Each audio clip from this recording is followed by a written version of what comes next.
Hi అండి, welcome to my channel. ఈరోజు మనం పావు బాజీ తయారు చేసుకుందామండి. పావు అంటే బన్ అండి. బన్నులు ఇలా రౌండ్ షేప్లో ఉన్నాయి, మనం తీసుకోవాలి. బాజీ అంటే కూర అండి. కూర ఎలా ప్రిపేర్ చేసుకోవాలో చూద్దాము. ముందుగా స్టవ్ ఆన్ చేసుకుని కడాయి పెట్టుకుని ఒక క్యూబ్ బటర్ వేసుకుందామండి. బటర్ కరిగిన తర్వాత 2 స్పూన్లు ఆయిల్ వేసుకుందాము. ఈ కూర తయారు చేయడానికి కొంచెం ఆయిల్ ఎక్కువ పడుతుందండి. ఇప్పుడు ఇందులో ఉల్లిపాయ ముక్కలు యాడ్ చేసుకోవాలి. ఈ ఉల్లిపాయ ముక్కలు వేగిన తర్వాత అల్లం వెల్లుల్లి పేస్ట్ వేసుకుందామండి. 2 నిమిషాలు అల్లం వెల్లుల్లి పేస్ట్ని వేయించుకోవాలండి. ఇప్పుడు ఒక కప్పు టమాటా ముక్కలు యాడ్ చేసుకోవాలి. టమాటా ముక్కలు మూత పెట్టి మగ్గనిచ్చిన తర్వాత ఇందులో ఒక కప్పు క్యాప్సికమ్ ముక్కలను కూడా యాడ్ చేసుకుందామండి. క్యాప్సికమ్ ముక్కల్ని యాడ్ చేసుకుని 2 నిమిషాలు వేయించుకోవాలండి. ఒక కప్పు ఉడికించిన బఠానీ వేసుకోవాలండి. అలాగే ఉడికించిన క్యాలీఫ్లవర్ ఒక కప్పు వేసుకోవాలి. వీటన్నిటిని బాగా కలిపి మూత పెట్టి మగ్గనివ్వాలండి. ఇప్పుడు మూత ఓపెన్ చేసి ఉడికించిన బంగాళదుంపను కూడా యాడ్ చేసుకోవాలి.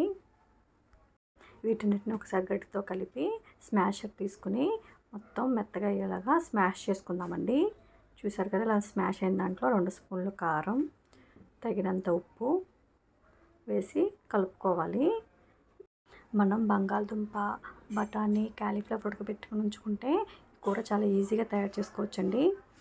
ఇలా కలిపిన దాంట్లో పావు బాజీ మసాలా వేసుకుందామండి, 1 స్పూను. ఈ మసాలా మొత్తం కలిసేలా అంతా కలుపుకోవాలండి. ఇప్పుడు చూసారు కదా, ఆయిల్ సపరేట్ అయ్యే వరకు కొంచెంసేపు వేగనిచ్చి ఒక గ్లాస్ నీళ్ళు పోసి మొత్తం కలుపుకుందాము. ఇప్పుడు మూత పెట్టి దీన్ని ఉడకనివ్వాలండి. ఇప్పుడు మూత ఓపెన్ చేసి కూరను ఒకసారి గట్టితో కలుపుతామండి. చూసారు కదా, కూర దగ్గర పడుతుంది కదా. ఇప్పుడు ఒకసారి స్మాషర్ తీసుకుని మొత్తం అంతా ఒకసారి స్మాష్ చేసుకుందాము. ఇందులో ఇప్పుడు బటర్ యాడ్ చేద్దాము. కొత్తిమీర కూడా వేసుకోవాలండి. చివరగా నిమ్మరసం యాడ్ చేసుకోవాలండి.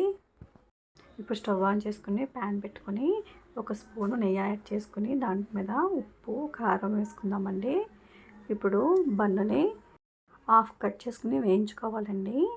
2 వైపులా నేతితో కాల్చుకోవాలండి. ఇలా కాల్చుకున్న బన్నుని కూరతో సర్వ్ చేసుకుంటే ఎంతో టేస్టీగా ఉండే పావు బాజీ కర్రీ రెడీ.